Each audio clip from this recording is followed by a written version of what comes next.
2024-এর লোকসভা নির্বাচনে ঝাড়গ্রাম এসটি সিটকে কেন্দ্র করে জঙ্গলমহলের আদিবাসীদের মধ্যে তৈরি হয়েছে এক উৎকণ্ঠার বাতাবরণ, যা প্রতিনিয়ত বেড়েই চলেছে। কিসের এই উৎকণ্ঠা, কাদের দ্বারাই বা তৈরি হলো এমন পরিস্থিতি, আমরা আপনাদের জানাবো। কিছুক্ষণ আমাদের সঙ্গে থাকুন।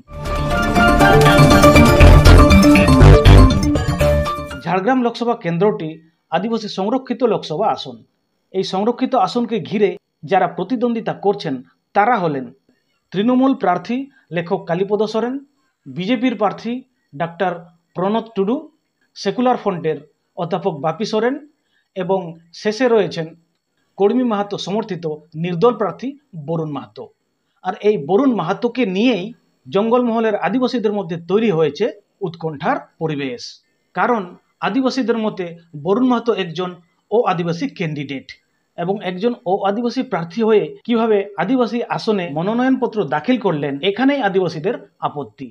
আমরা দেখছি ঝাড়গ্রামে যে এসটি সেটা আমরা সবাই জানি যে বলা যেতে পারে যে বরুণ মাহাতো উনি ওখানে প্রার্থী হয়েছেন।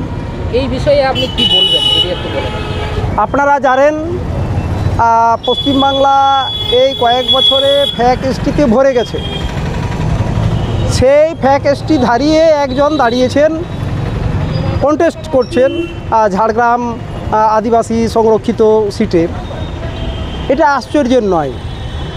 চাকরি ক্ষেত্রে দেখুন, বিভিন্ন এক্সাম্পে কলেজে ইউনিভার্সিটিতে যেভাবে ছড়াছড়ি ফেকের, সেক্ষেত্রে যে রাজনৈতিকভাবে কোনো জায়গা দখল করবে না সেটা ঠিক নয়, ওটাই স্বাভাবিক।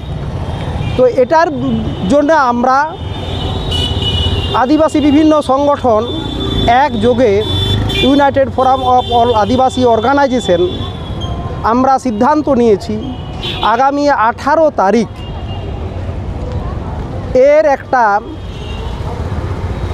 তীব্র বিরোধিতা প্রশাসনের কাছে, নির্বাচন কমিশনের কাছে একটা বার্তা দিতে চাই।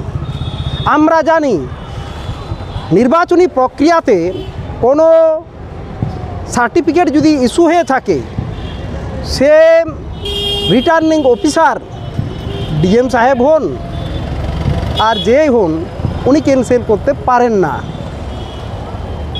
একজন অথরাইজ ব্যক্তি সার্টিফিকেট ইস্যু করেছেন, উনি ক্যান্সেল করার লোক নন, আমরা জানি।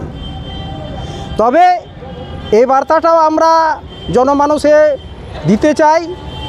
উক্ত ফেকধারী প্রতিদ্বন্দ্বী প্রার্থী আজ হোক কাল হোক, ভোটের কয়েকদিন পরে হলো লাল দালানে আমরা তাকে তুলবই এবং লাল দালানটাই শেষ কথা বলবে।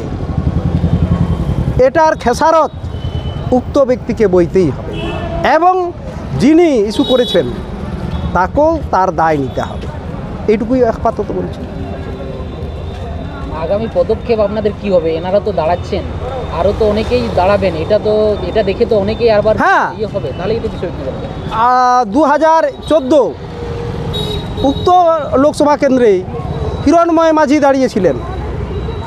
উক্ত হিরণময় মাঝি তিনিও প্রতিদ্বন্দ্বিতা করেছেন। রিটার্নিং অফিসার ওটা ক্যান্সেল করতে পারেন না, এসডিও সাহেব একটা ইস্যু করেছেন। ওনাকেও লাল দালানে উঠতে হয়েছে। হিরণময় মাঝির সে সার্টিফিকেট জাল। আবারও বলছি বরুণ মাহাতোর যে সার্টিফিকেট নিয়ে উনি প্রতিদ্বন্দ্বিতা করছেন, ওনাকেও আমরা হাইকোর্টে তুলছি এবং তার শেষ ফয়সলা না করে আমরা ছাড়ব না, এইটুকুই বলতে পারি।